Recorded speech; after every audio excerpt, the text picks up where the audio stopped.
DNA मित्रों, तेल को लेकर सेंटीमेंट्स बेहतर होते दिख रहे हैं, लेकिन दुनिया भर के यहूदियों के लिए खतरा बढ़ता जा रहा है।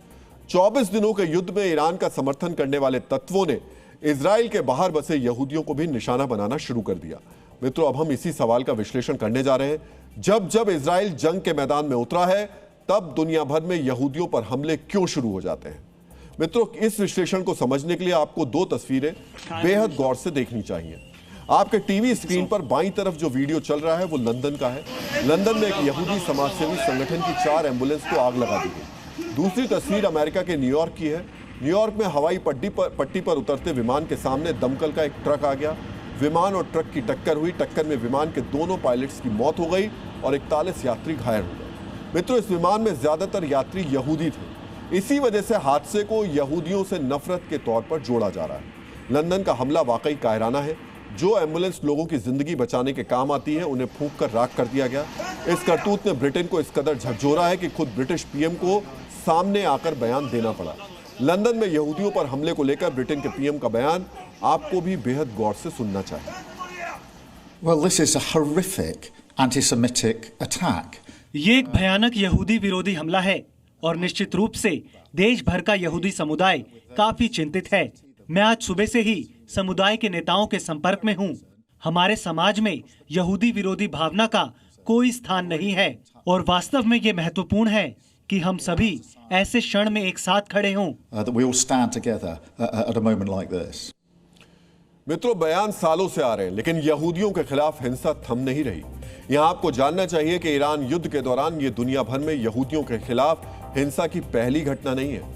12 मार्च को अमेरिका के मिशिगन में एक शख्स ने यहूदी धर्मस्थल के बाहर खड़े लोगों पर ट्रक चढ़ा दिया था।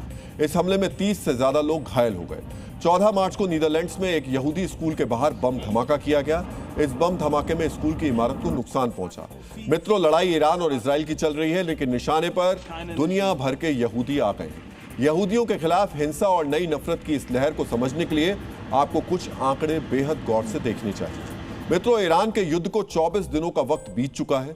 इन 24 दिनों में दुनिया भर में यहूदियों पर 154 हमले हो चुके हैं। इस युद्ध की वजह से यहूदियों के खिलाफ नफरत में 34% की बढ़ोतरी हुई है।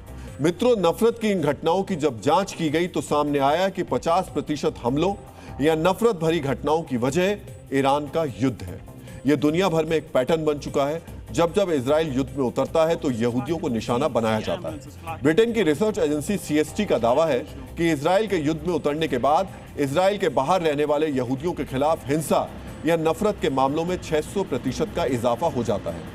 घटनाएं और आंकड़े आपने देख लिए। अब आपको हम यहूदियों के खिलाफ हिंसा के कारण बताने जा रहे हैं।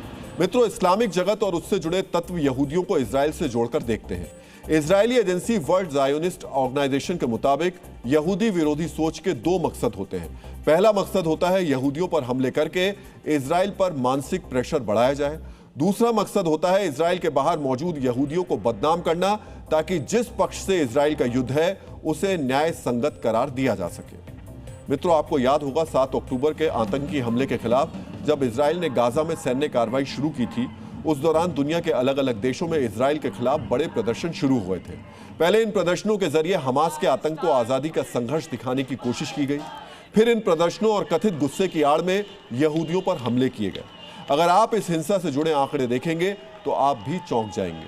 मित्रों, गाजा युद्ध के पहले साल यानी 7 अक्टूबर 2023 से अक्टूबर 2024 के बीच दुनिया भर में यहूदियों के खिलाफ हिंसा और नफरत की 10,000 से ज्यादा वारदात सामने आई। युद्ध से पहले के हालात की तुलना करें तो यहूदियों पर हमले की घटनाओं में 21% का इजाफा हुआ। यहूदी संपत्तियों को नुकसान पहुंचाने के मामले 20% बढ़ गए। यूनिवर्सिटी और कॉलेजेस में यहूदी छात्रों के खिलाफ भेदभाव के मामलों में 84% की बढ़ोतरी दर्ज की गई। मित्रों, हालात और आंकड़े बताते हैं कि मानवाधिकारों के नाम पर बातें बड़ी बड़ी की जाती हैं, लेकिन दुनिया के एक तबके के अंदर यहूदियों के लिए नफरत का स्तर आज भी जस का तस मौजूद है।